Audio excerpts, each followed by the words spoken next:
So ayan guys, no, nasaksak na natin siya dito. Bali sinetap natin tong ating solar panel dyan. Ito kasi yung pinakamainit na lugar dito sa bahay ko. So ayan siya.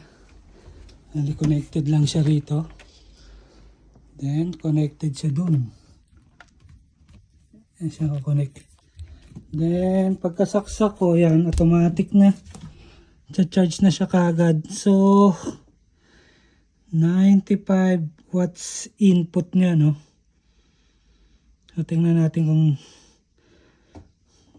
ngayon 78%. So 95 watts input. Ngayon 1152. So inayos natin konti yung solar panel natin. So umabot naman siya ng 103 watts. Check natin ulit mamaya.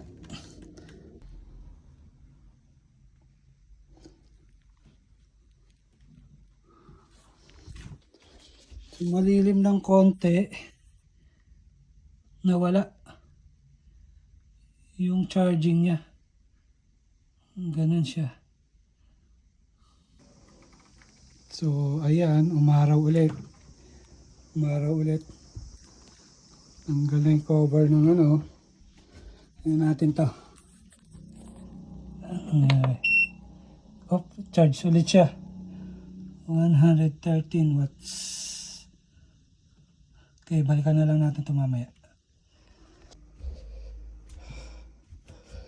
So guys, 12:31. Monthly, ilang percent? 81%. So ngayon 35 watts lang, no? Ayan kasi. Ayan. Yung araw nawawala-wala. Okay. 12:54 guys. So tingnan natin kung ano na to. 83%, 100 watts, maybe 2 hours bago ma-fully charge. Okay, balikan natin ulit. So guys, tingnan natin tong ano. Hindi siya ano. Dapat daw yung parang shadow. Kung nakikita nyo to, tumalit eh.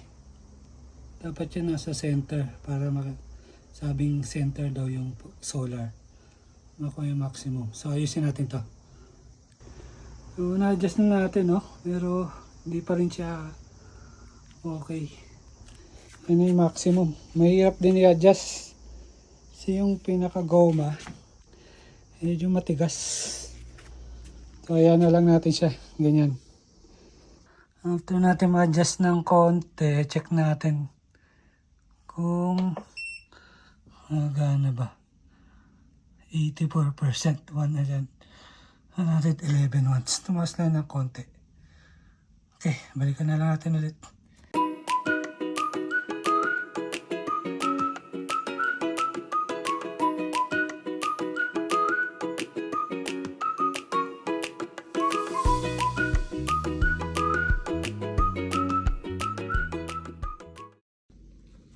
Natin guys.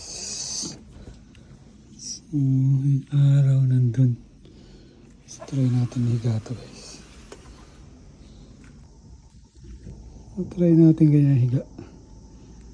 Ano yung mayari? Okay.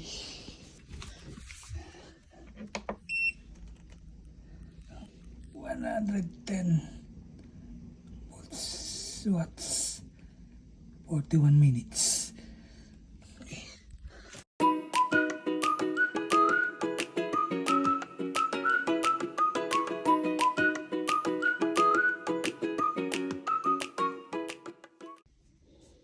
Okay guys, 2:53.